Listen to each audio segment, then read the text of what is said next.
In the DC universe, there are a multitude of different dimensions that are all each unique in their own ways, enough so to stand apart from the other. There are worlds where the Justice League are vampires, worlds where heroes are turned into villains, and then there's a world where Superman was raised by Hitler to be his greatest weapon, a man of iron. It's a very wild concept, but if Superman were raised by Hitler, it would fundamentally alter the character's moral compass and the trajectory of the DC universe. Superman, typically known as the symbol of truth, justice, and the American way, would instead embody the ideologies of the Nazi regime. Raised with Hitler's beliefs, Superman would likely become a powerful enforcer of fascist principles, using his superhuman abilities to further the agenda of tyranny, discrimination, and global domination, as he does later on in this story by conquering America, dubbing it Germanica, and destroying anything remotely tied to America. This story shifts the entire idea of Superman to no longer stand for the protection of the innocent, but rather serve as a destructive force against those who oppose the fascist ideology, while along the way showing that even such horrors can make even the strongest man in the world feel the weight of the atrocities committed by his bare hands. In Mastermen number 1, I can honestly say that the idea of a what-if world where Superman were to be raised by Hitler would be a horrific world to live in. So with that, I'll begin the story with Hitler on the toilet, reading Superman, taking a grueling shit,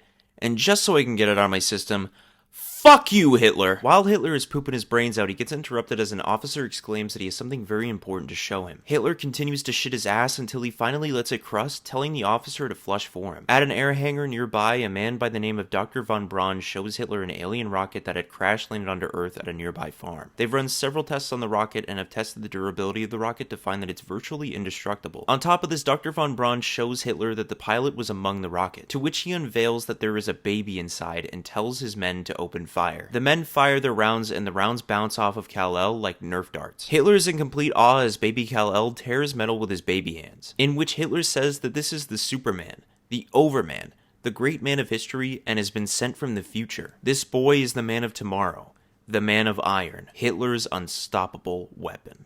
17 years later, Overman reigns hell over America, and together on April 20th, 1956, they destroyed everything that resembled America. But one man, known as Uncle Sam, never gave up hope. 60 years later, the death of Overgirl strikes deep into Overman's heart as he wakes up screaming in horror. Overman confides with his wife about the horrible nightmares he keeps having, but his wife is so detached she thinks that Overman appears weak, telling him to be the proud man of iron. Sometime later, Overman attends a service for the fall of Overgirl with many other allies like Nazi Alfred, Nazi Batman, Nazi Manhunter, Nazi Green Lantern, which really doesn't make sense to me, Nazi Aquaman, and Nazi Wonder Woman. During the service, Overman lights a flame for Overgirl, proclaiming that this fire will be eternal like Overgirl's memory. But during the service, Uncle Sam projects himself challenging Overman, as the human bomb detonates himself in front of Overman. Nazi Flash saves most of the people in the building, and Overman takes the human bomb in for interrogation. In space on the Eagle's Nest, the Nazi version of the Watchtower, Overman discusses with the Nazi Justice League that this attack seems different from the other foes they face like Starro or the Luthor League. These enemies are linked to Overman's shameful past.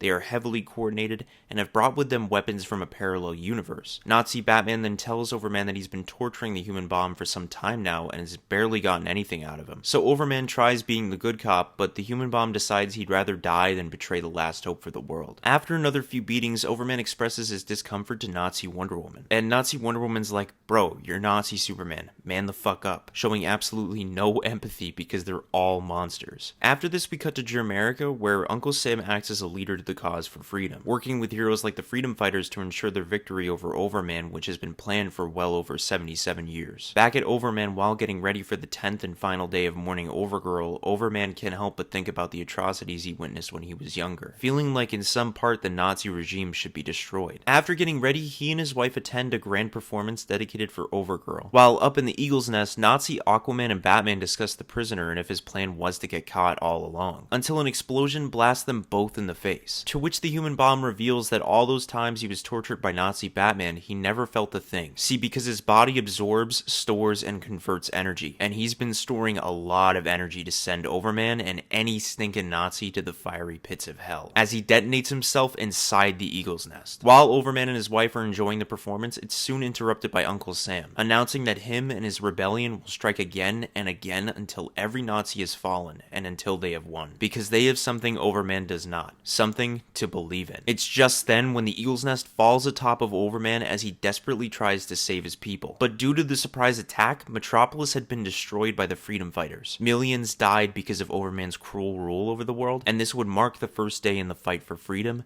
and spark hope everywhere across the world for a brighter tomorrow. As Overman so disgusted with the world and the horrors he had committed, Overman could do nothing else at this point but leave Earth forever, ending the story.